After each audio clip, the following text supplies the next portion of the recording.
Hey there, my name is Susanna Wise. I am a commercial real estate photographer, and in this video, I'm going to talk about my process. So, just to get right into it, let's imagine I get an inquiry to a commercial office building. First of all, I'm going to start with asking them a little bit more about the project, what the images are for, their timeline, as in like when can I get on site, when do they need the photos by, and generally if I get an inquiry, I'm probably going to go out and do the shoot within that week or the following week. So there's not a lot of getting a shoot a month out, unless they're like, we're not really sure yet on the date, but generally it's a pretty quick turnaround time. And so my schedule is generally fairly open. I guess that's part of being a freelancer and having my own business. But either way, I really enjoy personally just having a little bit more flexibility.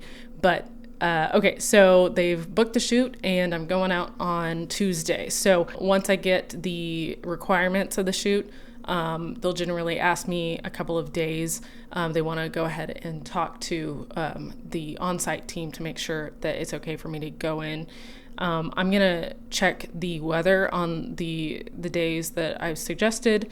I'm going to check the wind, assuming that I have drone photos to do as well. I want to make sure that you're not going to, schedule a shoot for, when it's blustery and it could be a really nice day, but want low winds and we want scattered clouds or just like a beautiful blue day. So after I check the weather, I'm going to check the direction the building is in, just for my own edification. I hopefully am going to find a time in the day where the sun is hitting the front of the building.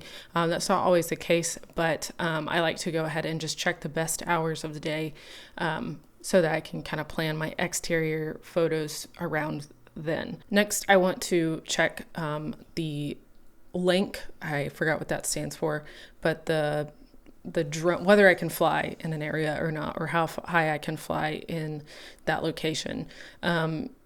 Generally, I'd like to get at least 200 feet up, but if I can get 400 feet, then that's the ideal scenario. Most of the time where I fly, it really depends on where the location is. Most of the time I can get at least 200 feet and a decent radius around the building. And it's just important to make sure that you have the ability to fly in that space before you go ahead and schedule your exteriors. So I keep saying exteriors. So I like to, and this is just personal preference, since it's just me, I like to do interiors one day and then exteriors another day if I'm doing a big office building. And that just allows me to be able to get the shots that I need without rushing. Generally, interiors can be anywhere from 4 to 6.5 hours. And honestly, I'm just exhausted. And I've done it where I've, gone inside, outside. It's just too much. So splitting it up for me into 2 different days works well. Another suggestion is if it is a commercial office building, you want to make sure you are respectful of the tenants. Generally, you're probably going to have to do the shoots on a weekday, which is what it is, but you're going to run into a lot of tenants. They don't love, having a commercial photographer there. And, unfortunately, it's just a very invasive job to be a commercial real estate photographer. And oftentimes I'm not told, what the photos are for, but they can be for sale, the sale of a building, which is not always great for everybody there. Or, it could be for a portfolio, which is fine. But ultimately, I just try to avoid people, in my personal and business life as much as I can. So Saturdays have been a good alternative. So the security guard can walk me around to the tenant spaces I need to go, and I'm not going to invade their space while, most of the office is there. So I like to do Saturday shoots for interiors, and then exteriors. Weekends would be great as well, especially if they're looking to limit the amount of cars that are there. But if they want more cars, then obviously you want to, shoot during the busiest time of the week. And for my clients, for the commercial real estate side, it's not that big of a deal. So, for example, this week I shot interiors on a Saturday, this last Saturday, and then Tuesday is when I'll go and do the exteriors for this client. Most clients I have just want daytime ground and drone exteriors, but depending on the client, they'll want twilight or dawn photos. I don't like shooting dawn. Generally, I haven't been out to the building yet, and starting a shoot before I fully understand the building I'm just not going to get as many shots. And I rather have more shots because oftentimes, a client's going to be like, well, you didn't get a shot of XYZ. And part of that comes down to communication. But for whatever reason, if they haven't gotten a chance to send you ideal images, or whatever happens, then you've had the chance throughout the day to kind of map out where you want to do your twilight shots. And do those in the evening. I will say that it can be a really long day, really awkward time frame if you're doing daytime exteriors and twilight exteriors, because you're going to be there for a very long time. And oftentimes for myself, it's only it's a 45 to an hour long drive. And that can be a lot. So I'll end up having a couple hours where I'm just sitting in my car or in a coffee shop or something, waiting on the sun to go down.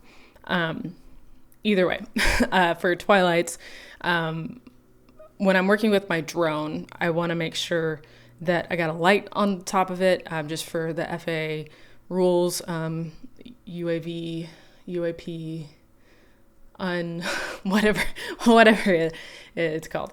I can't remember. For FAA, the FAA rules say that you need to have, for twilight photography, a little beacon on your drone. It's over there. I will not show you that right now. Want to make sure I have that light, and then also that my drone can handle low light. So I have a Mavic Air 2, and it does okay in low light. I don't really want to go too much past, I don't want to fly my drone too much past sunset. It's just, it could run into something. It doesn't have sensors on all sides, and it really is not great in low light. So that's just something to consider if you have a drone. Just make sure you understand if it can handle low light scenarios. And ideally I would have, a nicer drone, maybe a Mavic 3 Pro, but the Mavic Air 2 has been fine for me. And as long as you have it in, you're shooting in RAW, don't do just JPEG, do the RAW plus JPEG. I made that mistake plenty of times. You should have enough dynamic range. And then just, daytime and nighttime or twilights, I like to shoot on AEB mode so that I'm getting, underexposed, mid exposure, and then overexposed, just so I have, again, enough dynamic range, especially for the shadows and the highlights, because you can't always control that, depending on where your drone is in the sky in relation to the building. Going back to interior photos, I just shoot with a tripod and then an external monitor. I used to use a flash, but I just found it really slows me down. Anyway, so I'll do the same sort of bracketing. I'll do a mid exposure and then 2 below, a 2 above. And I find that that's enough for me to get a good dynamic range. The lamps, all the way from the low light lamps to the shadows and stuff like that. I think I said that wrong. Either way, a good dynamic range.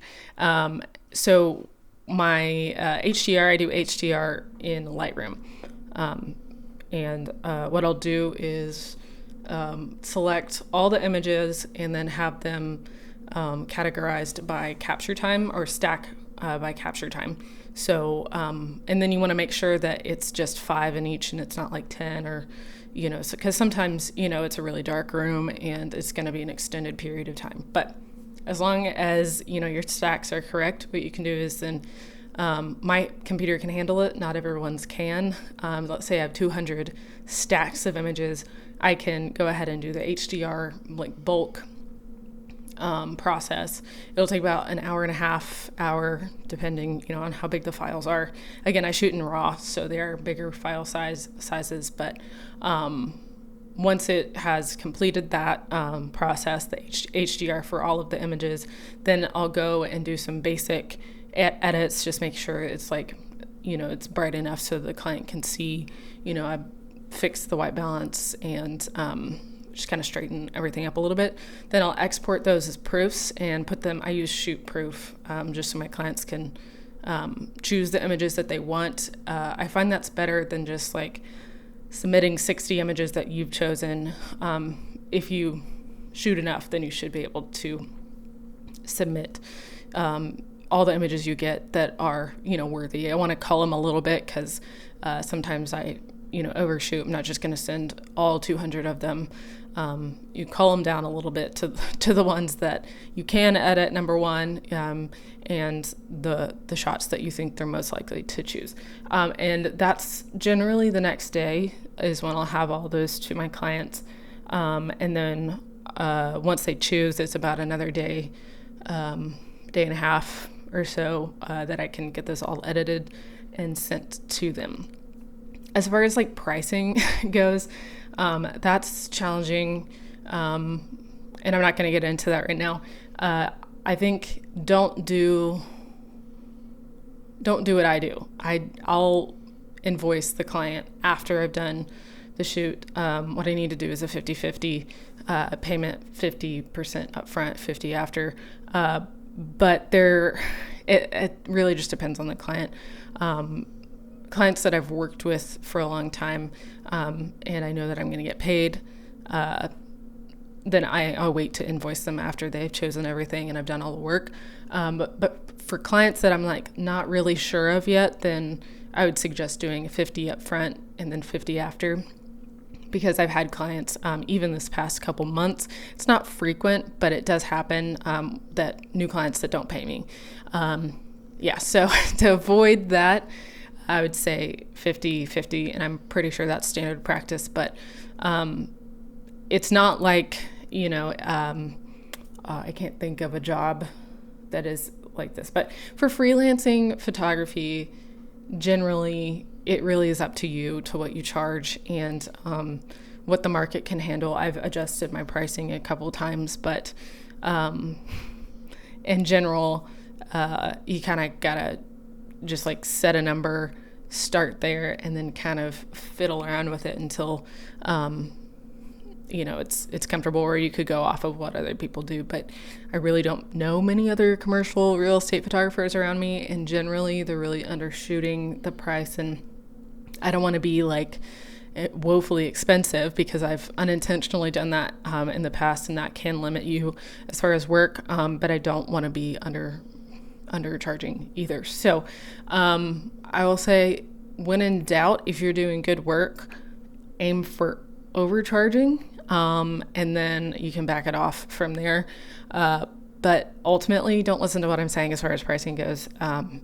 It really is up to you, and where you live and your clients and whatnot. Anywho, hopefully this was somewhat understandable. Hopefully you got something out of this. I think that's about it for now. Let me know if you have any comments, questions, or concerns below, and I'll see you in the next one.